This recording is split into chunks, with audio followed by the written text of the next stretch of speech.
Halo semuanya, selamat datang di Rumah Jagoan Kancil. Di sini tempatnya kita untuk mengobrol seputar para superhero Indonesia, para jagoan-jagoan Indonesia. Nah, sekarang kita akan mereview Satria Garuda Bima. Dan di video sebelumnya aku nonton episode 1-5, lalu aku review. Sekarang aku mau nonton episode 6 sampai entahlah, mungkin hari ini aku akan nyoba buat nonton 7 episode ya. Dimulai dari episode 6. Oke, sekarang kita nonton episode 6. Oke, aku baru aja selesai nonton episode 6. Sorry kalau suaraku bisik-bisik ya, tapi di sini udah 1:30 malam. Semuanya udah tidur dan aku masih maraton Bima. So, di episode 6 kita diperkenalkan dengan Arachnophus monster, monster laba-laba. Kemungkinan nama Arachnophus ini terinspirasi dari nama arachnid ya, laba-laba. Dan monster ini didesain dengan sangat-sangat mengerikan, terlihat berbahaya, dan ternyata monster ini memang berbahaya.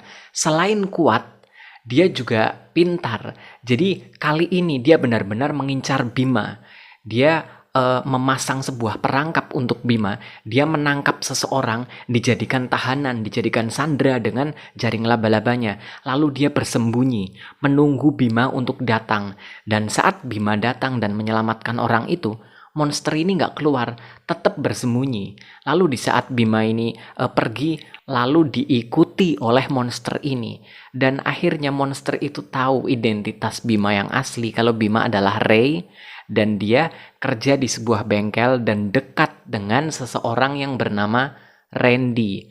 Akhirnya Randy berada dalam bahaya yang sangat besar. Nah, dari sinilah monster laba-laba itu mengincar Randy. Dia menangkap Randy lalu menghisap jiwanya Randy untuk masuk ke dalam tubuhnya. Setelah itu monster laba-laba kembali muncul di tengah masyarakat membuat keonaran. Otomatis Bima akhirnya kembali muncul untuk melawan dia kan. Tapi seperti yang aku bilang tadi, monster laba-laba ini kuat sekali. Pertarungan terjadi lumayan lama, lumayan sengit. Dan di saat Bima udah mulai berhasil memojokkan monster laba-laba ini, lalu Bima melihat ada wajah Randy muncul di monster laba-laba itu. Di sini Bima mulai nggak tega buat menyerang monster itu. Akhirnya Bima terima semua serangan dan akhirnya Bima jatuh tak berdaya. Monster itu lalu langsung mau menyerang dan episode berakhir di situ. Sangat-sangat cliffhanger. Oke, sekarang kita nyoba nonton episode selanjutnya. Episode ke-7. Di saat Bima udah nyaris binasa, udah nggak bisa apa-apa, Mikael tiba-tiba muncul menyelamatkan dia. Men, aku udah kangen banget lihat Mikael. Aku bener-bener di sini kita dikasih sedikit tease untuk melihat kembali pertarungan Mikael. Dia beraksi melawan monster itu, meskipun hanya sedikit tease doang ya. Karena di situ Mikael langsung menarik Bima dan kembali ke sebuah dimensi tempat mereka mengobrol. Dengan terpaksa akhirnya Bima melepaskan monster itu dan jiwa Kak Randy tetap berada di dalam monster itu. Setelah itu Bima alias Ray pulang dan bertemu dengan Rena. Rena sedang sangat khawatir karena Kak Randy belum pulang sejak kemarin. Akhirnya Bima alias Ray menjelaskan kalau mungkin Kak Randy sedang bersenang-senang di luar karena mungkin dia agak kesepian, dia butuh waktu untuk bersenang-senang. Dan Rena tanya, kalau Kak Ray suka kesepian nggak? Dan Ray langsung jawab, enggak dong, kan ada kamu. Dan itu mukanya Rena, men, bener-bener baper banget. Ray-nya langsung sadar kayak, oh man, kayaknya aku salah ngomong. Tapi intinya di bagian ini karena kayaknya ada sedikit di set up untuk kisah cinta mereka. Karena aku merasa Rena ini di set untuk menjadi love interest-nya untuk Ray. Setelah itu kita diperlihatkan monster laba-laba kembali berbuat onar dan Ray akhirnya memantapkan hatinya untuk berusaha menolong Kak Randy.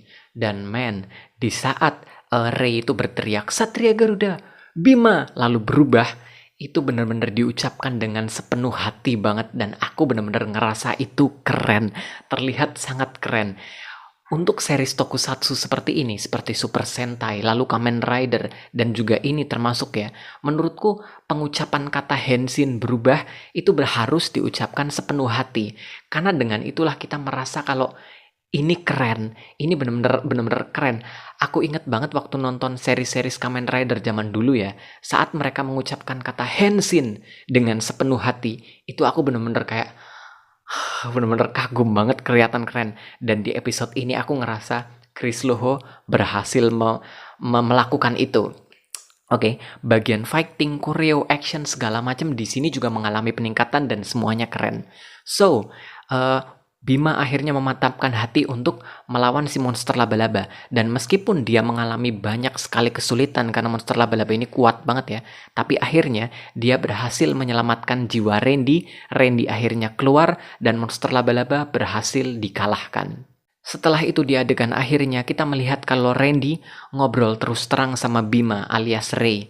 Dia bilang, Ray, aku gak mau kayak gini lagi. Aku gak mau ditangkap seperti ini lagi. Dan aku merasa ini memberi sedikit tension antara mereka. Men, aku agak khawatir dan gak mau kalau hubungan mereka, Rena, Ray, dan Randy akhirnya retak. Karena hubungan 3 saudara ini menurutku bikin heartwarming banget gitu loh dilihat. Dan aku merasa kalau Ray terus-menerus membahayakan Randy dan Rena, menurutku suatu saat hubungan mereka bakalan retak. Dan ya, episode kali ini menurutku benar-benar keren banget karena ada banyak setup yang sengaja dipasang untuk cerita-cerita ke depannya. Oke, sekarang kita lanjut ke episode 8. Episode 8. Di episode kali ini kita diperkenalkan dengan monster Octopoda alias monster gurita. Dan entahlah, monster ini tidak terlalu menarik perhatianku ya. Dari segi desain, kekuatannya juga nggak terlalu terlihat berbahaya. Beda jauh dengan monster sebelumnya, yaitu monster laba-laba. So, kita diperlihatkan monster-monster anak buah menyerang manusia, membuat keonaran dan segala macam. Lalu Ray datang untuk menyelamatkan orang-orang itu. Dan Ray bertarung, dia tidak berubah menjadi Bima. Dia bertarung menggunakan wujud manusia. Dan Ray menyelamatkan seorang biker cewek yang bernama Belinda. Entahlah, aku merasa ini di setup untuk beberapa cerita ke depannya. Aku merasa Belinda akan memegang peranan yang cukup penting. Mungkin Belinda akan ada punya hubungan dengan Ray dan membuat Rena cemburu atau gimana. Ngomong-ngomong soal Rena, di sini Rena bener-bener baper banget sama Ray. Dia melihat foto bertiga, lalu dia nutup mukanya Randy biar cuma kelihatan, men ini anak kurang ajar banget. Oh ya, di episode ini kita juga diungkap tentang masa lalu mereka. Ternyata orang tua Ray memang sudah sejak lama menghilang. Dan sejak orang tua Ray menghilang, Ray ini dititipkan kepada keluarganya si paman ini yang akhirnya mengasuh Ray, Randy, dan juga Rena. Dan ternyata Ray ini punya kakak bernama Reza. Tapi Reza ini ikut menghilang bersama kedua orang tuanya. Jadi cuma tinggal satu orang doang, Ray. Dan men, aku punya teori kalau kita tahu kalau orang tua Ray ini menghilang sejak diserang sama Rasputin. Teoriku, Reza ini diculik sama Rasputin, diajak ke dunia voodoo. Dan Reza ini besar menjadi Mikhail. Entahlah, buat kalian yang udah nonton seriesnya mungkin kalian ketawa ngeliat aku teori-teori kayak gini. Tapi aku merasa kuat banget kalau Mikhail ini adalah Reza, kakaknya Ray yang diculik oleh Rasputin ke dunia voodoo.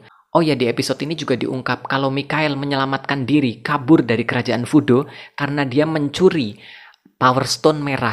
Dan ternyata Rasputin sudah memiliki 5 buah Power Stone. Sementara yang 2 Power Stone merah ada di tangan Mikhail, sekarang di Bima. Dan yang Power Stone biru itu ada di tangan si topeng besi. Oke, sekarang kita nonton episode selanjutnya. Episode ke-9. Aku tarik semua ucapanku tadi mengenai monster gurita. Ternyata dia cukup berbahaya, dia bisa bersiasat setidaknya ya. Jadi dia memanfaatkan beberapa rakyat sipil biasa. Dia mengancam mereka, kalau kalian tidak menurutiku, keluarga kalian akan kenapa-napa. Dan dia memanfaatkan itu, menyuruh rakyat itu untuk melawan Bima. Otomatis Bima nggak bisa apa-apa dong, karena yang dia lawan adalah rakyat. Dia nggak mampu, jadi dia hanya menerima serangan mereka begitu aja. Plus, monster gurita ini ternyata bisa menyemprotkan tinta untuk membuat lawannya tidak bisa melihat. Dan ini agak kesusahan. Akhirnya Bima dengan terpaksa menerima kekalahan dan mundur. Akhirnya, Mikhail mengajari Bima sebagai mentor bagaimana caranya untuk bisa bertarung tanpa melihat, tanpa menggunakan mata. Dan man, aku kangen banget lihat pertarungan mereka. Memang Mikhail ini benar-benar keren banget, benar-benar mencuri perhatianku. Karakter favoritku kayaknya Mikhail. Jadi Mikhail mengajari Bima dalam sebagai mentor segala macam gitu kan. Dan ajaran ini akhirnya sangat-sangat berguna di pertarungan akhirnya. Karena dengan inilah akhirnya Bima berhasil mengalahkan monster gurita itu. Oh ya, di episode ini juga Rena main ke bengkelnya Ray. Dan di sana dia melihat Ray lagi ngobrol asik sama Belinda. Dan Rena otomatis cemburu. Di episode ini juga kita melihat bahwa Randy penasaran dengan masa lalunya. Dia penasaran orang tua Ray itu kemana, dan Reza, kakaknya Ray itu kemana. Akhirnya Randy ini berusaha mencari tahu. Dia kembali ke markas orang tua mereka, tempat orang tua dia dan orang tua Randy bekerja sama melakukan penelitian. Siapa tahu di situ ada berkas-berkas yang menarik kan. Jadi dia berusaha mencari tahu apa yang sebenarnya terjadi kepada orang tuanya Ray itu. Dan disitulah kita kembali melihat reporter yang sebelumnya menguntit Randy berusaha mencari tahu.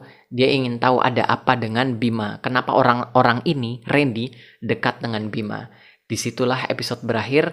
Sekarang kita lanjut ke episode selanjutnya. Episode ke-10 kita diperkenalkan dengan monster kalajengking. Saat aku pertama kali lihat kalajengking, pikiranku langsung, ini bakalan bahaya banget. Dan ternyata memang benar. So, monster kalajengking mengamuk dan berbuat onar di dunia manusia. Ray akhirnya lihat dong di Power Stone merahnya bunyi tung ting tung ting tung ting. Dia lalu bilang ke Rena, "Rena, kamu diam di rumah ya, aku harus pergi." Dan Ray langsung bawa motor pergi. Dan Rena ngamuk dong. Rena ngira kalau Ray ini mau ngedate sama Belinda, dia cemburu. Dan akhirnya dia memaksa Kak Randy, "Kak Randy, ayo kita ikutin Kak Ray, ayo kita ikutin Kak Ray." Akhirnya mereka berdua ngikutin Ray. Dan di sana akhirnya mereka melihat kalau ada monster kalajengking berbahaya dan akhirnya mereka, Randy dan Rena, diserang oleh monster kalajengking. Randy terluka dan Rena akhirnya dibawa ke atas, mau dijorokin dari panggung atas gitu kan. Dan saat Rena jatuh ke bawah, wow, dan di saat itulah Mikhail muncul dan menyelamatkan Rena. Tiap kali Mikhail muncul bener-bener langsung mencuri perhatian, selalu aja dia kelihatan keren. Gila, sayangnya monster kalajengking ternyata lumayan licik. Jadi di saat dia mendorong Rena ke bawah lalu Rena diselamatkan oleh Mikhail, di saat itu si monster kalajengking ini menembakkan racun ke Mikhail dan Rena. Di saat itulah Bima gak bisa apa-apa selain menyelamatkan mereka dengan sebagai tameng. Tubuhnya melemah dan armornya menghilang. Lalu dia dengan tubuh sekarat berada di pelukan Mikhail yang kemungkinan adalah kakaknya. Dan episode berakhir di situ. Ini bener-bener intens banget. Aku gak sabar buat nonton episode selanjutnya. Kita lanjut ya ke episode 11. Episode ke-11. Kayaknya ini episode Bima terbaik yang aku tonton sejauh ini. Berasa klimaks banget, ada banyak banget hal yang menarik di sini. Aku kira Ray ini terluka gara-gara racun dari monster kalajengking. Ternyata bukan, ternyata dari listrik. Jadi monster kalajengking ini bisa menghisap listrik dari bumi dan mengeluarkannya sebagai serangan. Dan Ray akhirnya terluka kena serangan listrik. So, akhirnya Ray dan Rena dibawa ke rumah sakit. Dan ada beberapa paralel yang menurutku menarik banget. Pertama, Randy mengiringi adiknya Rena untuk dibawa ke rumah sakit. Sementara kita melihat Mikhail mengiringi Ray ke rumah sakit. Dua orang ini, Kak Randy dan Mikhail, sama-sama menunggu, duduk, khawatir dengan keadaan Ray dan Rena. Ini kayaknya paralelnya udah kebangetan. Ini berasa kayak di set kalau mereka berdua ini adalah kakak-kakak yang sedang menunggui adiknya yang sedang terluka. Perasaanku udah makin kuat banget kan. Saat itu dokternya keluar. Dia bilang kalau Rena dalam kondisi yang selamat. Sementara Ray dalam kondisi yang kritis dan butuh donor darah. Sayangnya Ray ini memiliki tipe darah yang langka dan susah cari donor darahnya. Dan di saat itulah Mikhail bilang, aku dan Ray memiliki golongan darah yang sama. Jadi ternyata kayaknya bener ya. Kayaknya teoriku ini bener kalau Mikhail adalah kakaknya Ray. Sementara itu, si monster kalajengking ini ternyata berusaha mengumpulkan listrik dari dunia manusia untuk membuka portal. Dan di episode sebelumnya, portalnya ditutup sama Bima kan. Dan sekarang dia sedang berusaha untuk menciptakan portal yang baru. Lalu, wartawan yang sebelumnya, aku lupa cerita, tapi di episode sebelumnya, dia mencuri berkas data yang dimiliki oleh orang tua Ray dan orang tua Randy, yaitu penelitian tentang portal antara dunia manusia dengan kerajaan voodoo. Dan disitulah dia melihat persamaan antara portal yang dibuka oleh monster dengan sketsa halaman yang ada di dalam dokumen. Lalu si wartawan ini berpikir, ini kayaknya ada hubungannya ini. Dan lalu dia berusaha menguntit monster kalajengking. Bodoh sekali. Akhirnya otomatis si wartawan ini diserang kan sama si monster kalajengking. Dan sampai sekarang kita belum tahu keadaannya seperti apa. So, beberapa hari kemudian, Ray merasa keadaannya sudah selamat dan dia bisa untuk maju melawan monster itu karena dia sangat-sangat khawatir. Lalu, akhirnya dengan kondisi yang susah payah, Ray berusaha datang untuk melawan monster itu. Di situ kita mendapatkan sebuah pertarungan yang sangat epik. Aku suka banget pertarungan yang ini. Akhirnya monster kalajengking berhasil dikalahkan oleh Ray. Lalu, kita dikasih lihat kalau di saat Ray terbaring di rumah sakit, ternyata Mikhail ditangkap oleh si topeng besi. Men, hatiku hancur. Hatiku bener-bener hancur dan aku khawatir banget. Apalagi di saat aku curiga kalau Mikhail adalah kakaknya Ray. Dan di saat itulah episodenya berakhir. Aku pengen nonton lanjutannya, cuman kayaknya menurutku ini udah klimaks banget. Jadi agak sayang gitu loh.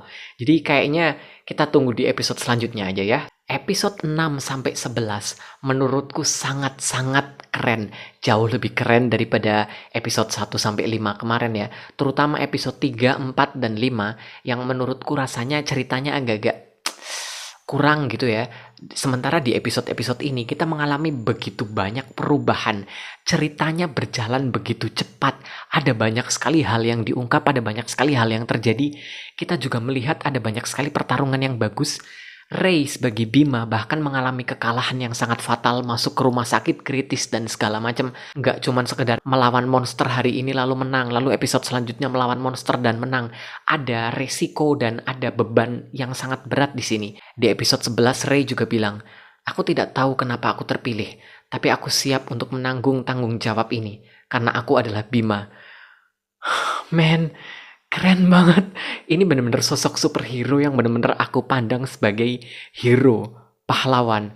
Aku suka banget series ini. Kayaknya aku bakalan lanjut untuk episode-episode selanjutnya. Jadi, video kali ini cukup sampai di sini dulu. Buat kalian yang suka dengan konten seputar superhero Indonesia seperti ini, silahkan klik subscribe ke channelku.